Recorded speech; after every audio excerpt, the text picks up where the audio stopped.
这是一个能实现愿望的洗衣机，它不仅能让你成为土豪，还能送给你个女朋友。这个男人只是随便说了一句想喝啤酒，突然他就听到了一声响动，他走近一看，洗衣机里竟真有一罐啤酒，而且还是冰镇的。突然身后出现一位老人，告诉他只要在洗衣机面前许愿，任何东西都会出来的。等老人走后，他好奇地喝了一口，没想到还真是西瓜味的。回到家后，母亲突然给他打来电话，告诉他父亲需要住院做检查，但是检查的费用需要30万。他再次来到洗衣机旁，见周围没人后，就对洗衣机说出了他想要30万，但洗衣机却没什么反应。正当他准备走时，洗衣机出现了响声，他走过去一看，立马打开门把钱拿了出来。这时老人再次出现，问他感觉怎么样。他慌忙的想要离开，却不小心踢到了昨天喝的啤酒。他正准备把啤酒扔到垃圾桶时，啤酒竟诡异的消失了。这时老人告诉他，许愿出来的东西1天后就会消失，但他还是毫不犹豫的去给母亲汇款了。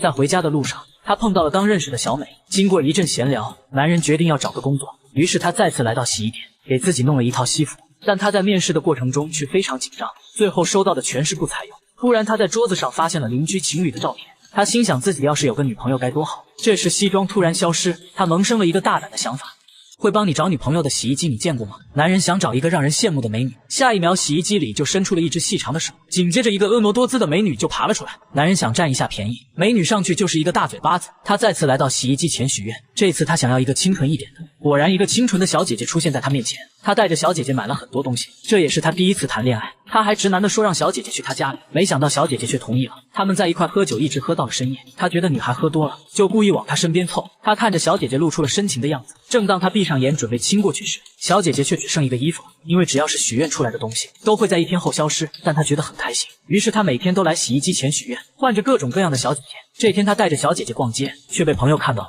朋友一直跟着他，发现他还给小姐姐买了钻戒。当男人再次来洗衣机取钱时，却被朋友逮个正着。朋友问他钱怎么回事，他却故意编了一个理由。朋友再次问他女朋友是哪来的，男人觉得他管得太多了，就果断的走掉了。到了晚上，他用相同的钻戒送给了昨天许愿出的小姐姐，但没一会小姐姐就消失了。他再次把钻戒装好，准备回去再许一个。这次他不想再找清纯的，而是想找一个性感的。下一秒，一个微胖的小姐姐就爬了出来，而这一幕也被下班路过的朋友看在眼里。只见他把之前的钻戒送给了小姐姐。突然电话响起，他走出门去接电话，而朋友趁这个时候也溜了进去。正当男人接完电话准备回去时，老人突然出现拦住了去路，告诉他洗衣机什么都可以变，就是不能变人。男人问他为什么，老人说因为人会在1天后消失。他觉得没什么就走了回去。而这时朋友和小姐姐已经扭打在了一块，因为他觉得男人已经迷失自我，他决定要帮助男人。突然他被小姐姐推倒在沙发上，他伤心的哭了起来，嘴里还说喜欢男人之前的样子。这时男人赶到，就当他正准备走过去时，朋友对着洗衣机说了一句以前的男人回来吧。突然眼前一黑，男人缓缓地醒了过来，很快他就知道自己在洗衣机里。当他爬出来时，电视里正在播出钱离奇消失的案子，